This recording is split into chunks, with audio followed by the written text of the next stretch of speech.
Breaking news as we come on the air today. Mass shooting took place at New Mexico, USA. Education Department of USA closed. Thank you for watching Amish Shakil 5858. I am Amish Shackle. A very warm welcome. Now we go to the news.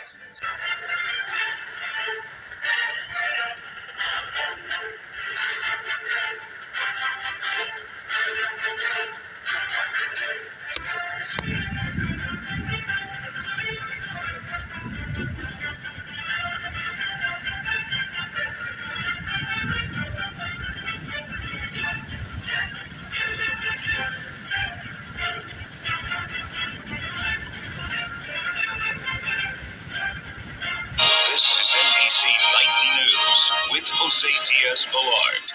Good evening. As we come on the air tonight, a manhunt is underway for suspects involved in a deadly mass shooting overnight in New Mexico. This was the scene in the Las Cruces Park when gunfire suddenly erupted at what police are calling an unsanctioned car show. This video showing chaos as people run for their lives. 3 people were killed. At least 15 others were injured.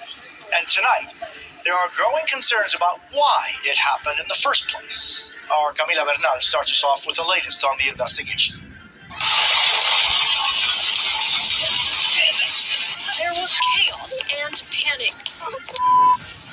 People running for cover and hiding under cars as the gunfire erupted. Advising there's 3 gunshot victims, 1 to the head, 1 to the leg. 3 people dead and 15 others injured after an unsanctioned car show turned deadly Friday night at a park in Las Cruces, New Mexico. I was over there with this car. Christian Salas was there with his brother. As soon as the first shot, people started yelling, people started running. Like everyone, the whole group just ran towards the park. It was like a stampede towards the park. So far, no one has been arrested as police stitch together what happened and look for the people responsible. The investigation so far reveals that there was an altercation between 2 groups of people, and that altercation escalated to gunfire between both groups. At least 50 shots were fired. This is a huge crime scene with a lot of moving parts. It will take time to process it thoroughly. Among the dead, a 19-year-old, an 18-year-old, and a 16-year-old boy. The injured ranging in ages 16 to 36. There's no place for violence like this in our community, and we will continue to work tirelessly to make our community safe. Camila, police today said they've been concerned over violence in that specific park before. That's right, Jose. In fact, the governor of New Mexico said today that violent crime is on the rise in all of Las Cruces. She said that increase is 46% in comparison to last year. Jose? Camila Bernal. By the way, we'll be totally involved in their education along with the boards and the governors of the states, and it's going to be a great situation. I guarantee that in a few years from now, I hope I'm going to be around to see it, but I think we're going to see a lot of it. I think that you're going to have tremendous results. That's President Trump forging ahead with his massive overhaul of the Education Department. He started by shifting student loans to the Small Business Administration and transferring special needs services and nutrition to the Department of Health and Human Services. Megan Degenfelder joins us now. She is Superintendent of Wyoming Public Instruction. Thanks very much for coming on today. There are a lot of people who are saying that the president is gutting public education with this move. How do you see it? Look, we're not gutting education. We're just kicking out the middlemen who have been gutting your tax dollars. These are the truths that the left continues to leave out, that this isn't about reducing programs. This is about reorganizing them. Both the president and the secretary continue to reiterate that there will be no reduction in those core statutory functions like special education, Title I funding for low income, or Pell Grants. I want to put up a quote from the Wyoming Education Association, essentially the teachers union, I believe. They don't like this move, and I want to get your response to this. They say more than 93% of Wyoming students learn in a public school, many thousands of them benefiting from the federal funds that the Department of Education provides. Our students need more opportunities to succeed, and we need to strengthen, not dismantle, public education. Your response? Well, yet again, the left wants you to believe that closing the Department of Education means we don't care about our students or our schools. The truth is, we care so much that we refuse to let DC bureaucrats keep failing our kids. Under President Trump's leadership, we're putting education back where it belongs. Education belongs in classrooms, not in Washington, D.C. offices. And that's real reform, and that's a win for the American student. So the money is going to be coming directly to the states rather than being funneled through a Washington office or Washington bureaucracy? Absolutely. So it's actually really simple. It means more freedom for states like Wyoming, who significantly outrank the national average on test scores. So more block grant funding, more ability to use federal funds for state initiatives, streamline those title dollars, and also make sure that we're not threatened to have the federal government withhold dollars for, say, things like our nutrition programs based on political whims like we saw with the Biden administration. I can modestly say that we are the greatest country in the world, but you wouldn't know it from some of our test scores. If you look at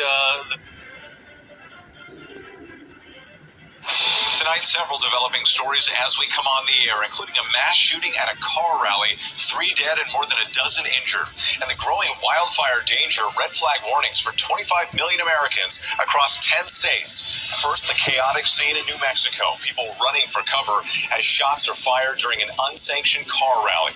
Authorities say at least 3 teenagers were killed, 15 others hurt, 50 to 60 shell casings recovered. Police now pouring through social media and asking the public for help finding suspects. Dangerous fire threat impacting millions. Dry, windy conditions raising the risk of wildfires from the plains to the East Coast. Raleigh, Charlotte, and Denver, just some of the cities in the crosshairs this weekend. And our weather team is tracking a cross-country storm system with rain, snow, and high winds. Also tonight, new body camera video. First responders arriving at Gene Hackman's home. The actor and his wife were found dead inside. Distressed caretakers and police discussing what may have happened to them. Pope Francis now set to be released from the hospital tomorrow, but his doctors say he still faces a long recovery from double pneumonia. President Trump versus the lawyers. The White House taking aim at immigration lawyers it accuses of coaching clients to file fraudulent asylum claims. And days after a Cornell PhD student sued to stop deportations, the Justice Department is telling that student to turn himself in. Also tonight, we remember George Foreman, from fearsome heavyweight boxing champ to pastor to beloved TV pitchman. The legal battle between actors Justin Baldoni and Blake Lively takes another turn. Why Baldoni is now suing his former publicist. A historic showdown in March Madness. 2 Hall of Fame coaches going head-to-head for a spot in the Sweet 16. And the unforgettable moment in the NBA. A young boy finally gets to see his dad in action. From ABC News World Headquarters in New York, this is... On this Saturday night and election eve, with less than 24 hours until Canada's 45th general election, politicians are already rounding up their campaigns. The battle lines are drawn. Who's best to take on Trump? While this crowd rallies to show pride and send a message, Canada is not for sale. Extra proud to be a Canadian. Plus, the U.S. president's move to revoke security clearances sparks backlash as a revenge tactic and security risk.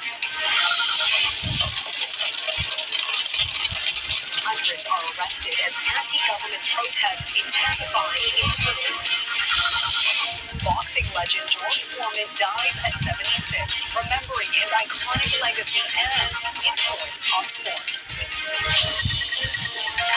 Global National reporting tonight. Gotcha. France 24. Thanks for joining us. Peace again. Take care. Liberté, égalité, actualité.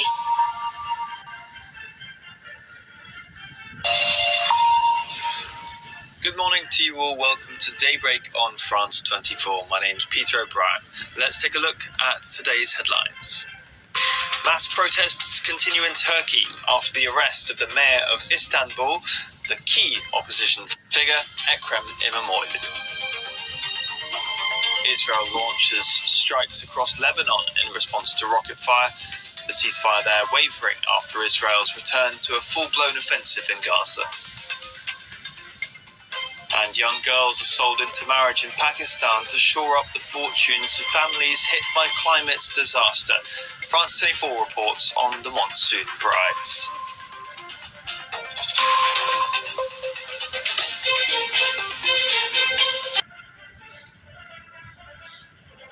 This is Asia Now.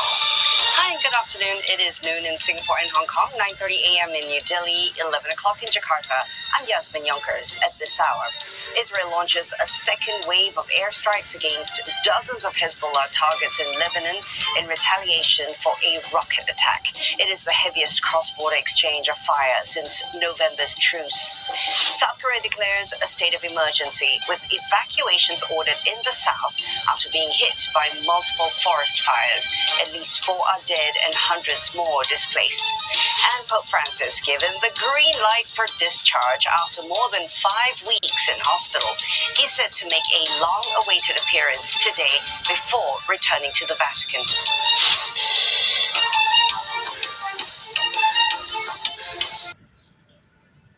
On ABC and ABC iView.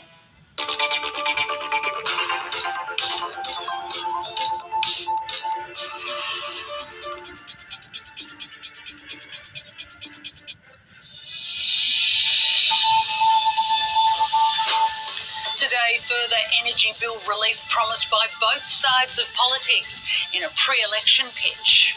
Well, this is hip pocket help for households, and it recognises that people are still under pressure.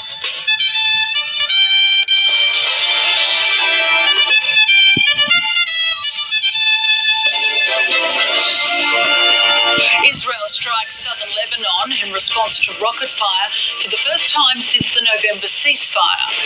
Pope Francis to be discharged from hospital following 5 weeks of treatment.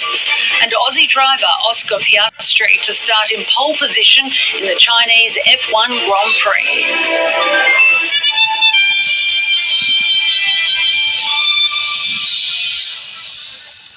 Welcome to ABC News. I'm Selena Edmonds.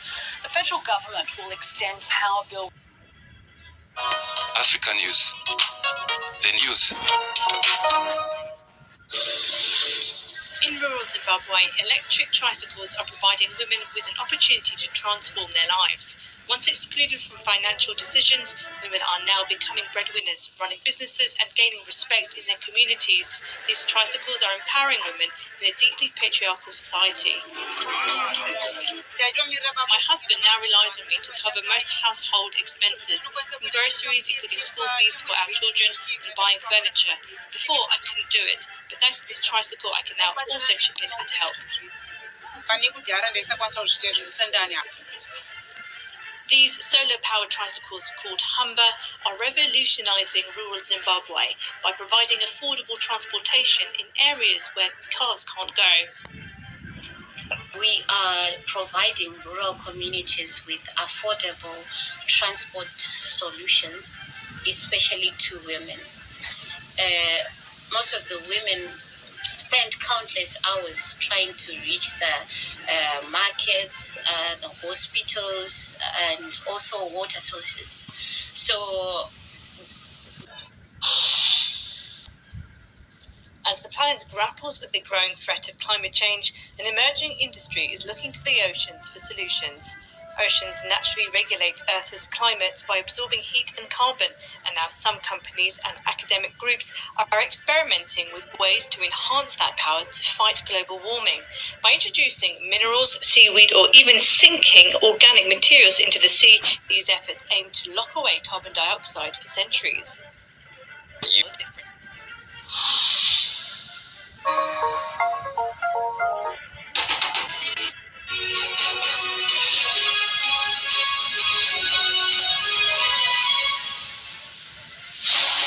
This is Sky News, the headlines. A wake-up call. The Energy Secretary orders an urgent investigation into the power shutdown at Heathrow. Flights have now resumed, but passengers are still being warned to expect delays and cancellations. Protests across Turkey over the detention of the mayor of Istanbul, President Erdogan's main rival, on terror charges. Six-figure payouts offered by Harrods to victims of sexual abuse by Mohammed Al-Fayed if the claimants agree to psychiatric testing. Doctor, the Pope is well enough to be discharged from hospital today. And in sport, Lewis Hamilton earns his first victory in the red of Ferrari, but can he follow up his sprint win with first place in the China Grand Prix?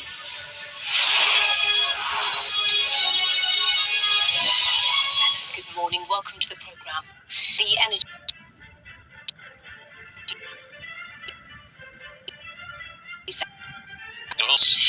Rachel is set more than £2 billion from government departments, and that could see tens of thousands of people apparently put out of work. Well, the move has put ministers at loggerheads with unions who say public services will suffer. So Labour's efficiency page and Trump's playbook. Elsewhere, the true impact of Britain's asylum crisis is exposed as councils express concern over outbreaks of violence on our streets. And an inquiry is launched into Heathrow's shutdown following that major power outage and the fire. But could it all have been avoided?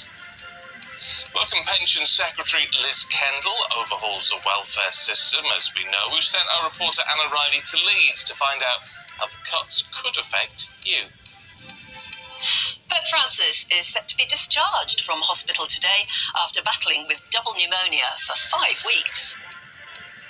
Is misogyny on the rise? Over 60% of Gen Zers believe there's been an increase in hatred towards women since President Trump took power. Good morning, it's all eyes on Shanghai this morning as Lewis Hamilton bids for glory at the Chinese Grand Prix, and he's had some choice words for his critics. In tennis, meanwhile, Jack Draper suffers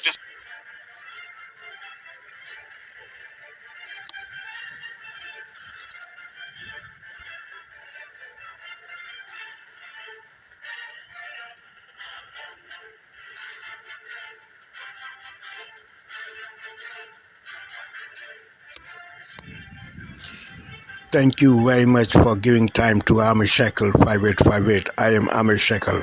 Have a good life. Bye-bye.